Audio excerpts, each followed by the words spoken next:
Hello दोस्तों, क्या आप जानते हैं कि दुनिया में ऐसा कौन सा देश है जहां सबसे ज्यादा यूनेस्को विश्व धरोहर स्थल है? विश्व में ऐसे और कितने देश हैं जहां पर यूनेस्को वर्ल्ड हेरिटेज साइट मौजूद है? अपने देश भारत में कुल कितने विश्व धरोहर स्थल है? अगर नहीं जानते हैं तो कोई बात नहीं, आपको बस ये वीडियो पूरा ध्यान से देखना है। वीडियो बहुत ही इंफॉर्मेटिव होने वाला है, तो चलिए शुरू करते हैं। पूरे विश्व में इटली एकमात्र ऐसा देश है जहां सबसे ज्यादा यूनेस्को द्वारा घोषित विश्व धरोहर स्थल है। इटली में कुल 58 विश्व धरोहर स्थल मौजूद है। इटली के बाद दूसरे नंबर पर चीन इस सूची में शामिल है। चीन में इटली के बाद सबसे ज्यादा यूनेस्को द्वारा घोषित विश्व धरोहर स्थल है। अगर अन्य देशों की ये संख्या देखी जाए तो तीसरे नंबर पर जर्मनी का स्थान आता है। चीन में जहां 56 जगह विश्व धरोहर स्थल मौजूद है, वही जर्मनी में यह संख्या 51 है। स्पेन में जहां 49 विश्व धरोहर स्थल है, वही फ्रांस में यह संख्या 41 है। भारत में कुल विश्व धरोहर स्थल की संख्या 40 है। भारत में मौजूद 40 विश्व धरोहर स्थलों में 32 स्थल सांस्कृतिक है और 7 प्राकृतिक है, जबकि यूनेस्को द्वारा घोषित एक विश्व धरोहर स्थल मिश्रित है।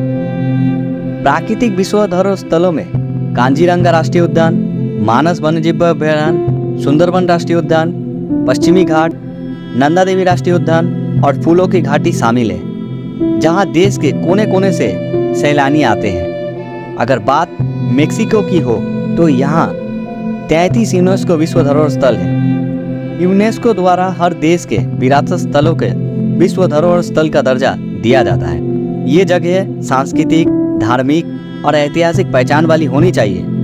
यूनेस्को विश्व धरोहर सूची में सिर्फ स्मारक या भवन नहीं, ऐतिहासिक शहर, रेगिस्तान, जंगल, द्वीप और झील भी आती है।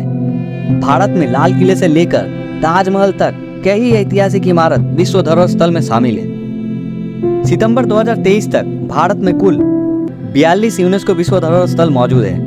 नोबेल पुरस्कार विजेता रविंद्रनाथ टैगोर द्वारा स्थापित शांति निकेतन ने यूनेस्को की विश्व धरोहर में एक प्रतिष्ठित स्थान अर्जित किया है।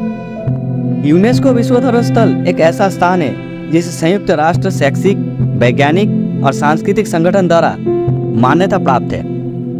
इसका उदाहरण सन 1972 में यूनेस्को द्वारा स्वीकृत विश्व सांस्कृतिक और प्राकृतिक विरासत के संरक्षण से संबंधित कन्वेंशन द्वारा दिया गया है। इस कार्यक्रम का उद्देश्य विश्व के ऐसे स्थलों को चयनित एवं संरक्षित करना होता है जो विश्व सांस्कृतिक की दृष्टि से मानवता के लिए महत्वपूर्ण है।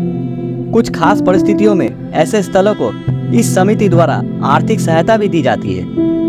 अब तक जनवरी 2023 तक पूरी दुनिया में लगभग 1157 स्थलों को विश्व विरासत स्थल घोषित किया जा चुका है, जिसमें 900 सांस्कृतिक, 218 प्राकृतिक और 39 मिले जुले स्थल हैं। प्रत्येक विरासत स्थल उस देश विशेष की संपत्ति होती है जिसे देश में वो स्थल स्थित हो, परंतु अंतर्राष्ट्रीय समुदाय का हित भी उसी में होता है कि वे आने वाली पीढ़ियों के लिए और मानवता के हित के लिए इनका संरक्षण करें, बल्कि पूरे विश्व समुदाय को इसके संरक्षण की जिम्मेदारी होती है। अब थोड़ी सी जानकारी ले लेते हैं सम्मेलन के पूर्व के इतिहास के बारे में। सन 1959 में मिस्र की सरकार ने आसवान बांध बनवाने का निश्चय किया।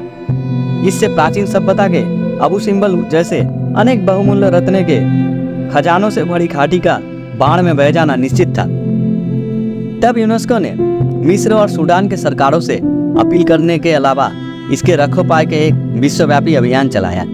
इससे ये तय हुआ कि अबू सिम्बल और फिले मंदिरों को भिन्न पसान टुकड़ों में अलग करके एक ऊंचे स्थान पर ले जाकर पुनः स्थापित किया।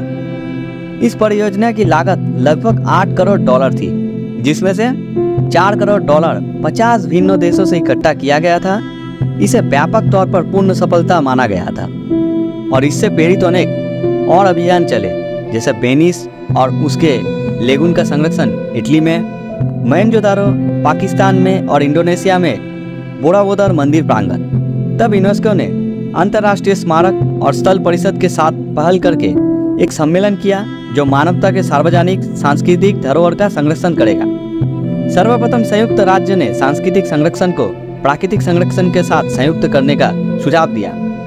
सन 1965 में एक व्हाइट हाउस सम्मेलन में एक विश्व धरोहर ट्रस्ट की मांग उठी, जो विश्व के सर्वोत्तम प्राकृतिक और ऐतिहासिक स्थलों को वर्तमान पीढ़ी और समस्त भविष्य नागरिकता का संरक्षित रखेगा। अंतर्राष्ट्रीय प्राकृतिक संरक्षण संघ ने सन 1968 में ऐसे ही प्रस्ताव दिए और जो सन 1972 में संयुक्त राष्ट्र संघ के मानवीय पर्यावरण पर स्टॉकहोम स्वीडन सम्मेलन में प्रस्तुत हुए। सभी शामिल पार्टियों ने एक समान राय पर सहमति दी और विश्व के प्राकृतिक और सांस्कृतिक धरोहर पर सम्मेलन को यूनेस्को के सामान्य सभा से 16 नवंबर सन 1972 को स्वीकृति दी। किसी भी देश को प्रथम तो अपने महत्वपूर्ण सांस्कृतिक और प्राकृतिक धरोहरों की एक सूची बनानी होती है। इसे आजमाइशी सूची कहते हैं। ये आवश्यक है क्योंकि वो राष्ट्र ऐसी किसी संपदा को नामांकित नहीं भी कर सकता है जिसके नाम उस सूची में पहले ही सम्मिलित ना हुआ हो। दूसरे, वो इस सूची में से किसी संपदा को चयनित कर नामांकन फाइल में डाल सकता है। विश्व धरोहर केंद्र से इस फाइल के बनाने में सलाह देता है और सहायता करता है, जो किसी भी विस्तार तक हो सकती है। इस बिंदु पर वो फाइल स्वतंत्र रूप से दो संगठन द्वारा अंकित की जाती है, अंतर्राष्ट्रीय स्मारक और स्थल परिषद और विश्व संरक्षण संघ। ये संस्थाएं फिर विश्व धरोहर समिति से सिफारिश करती है। समिति वर्ष में एक बार बैठती है और ये निर्णय लेती है कि प्रत्येक नामांकित संपदा को विश्व धरोहर सूची में सम्मिलित करना है या नहीं।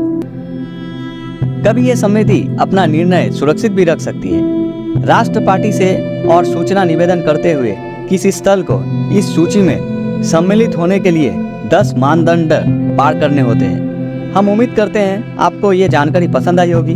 वीडियो अच्छा लगे तो एक लाइक कर दीजिएगा और आगे भी इस तरह के वीडियोस को देखने के लिए हमारे चैनल को सब्सक्राइब कर लीजिएगा। तब तक के लिए अपना ख्याल रखें, सुरक्षित रहें। मिलेंगे अपने अगले वीडियो में। Thank you.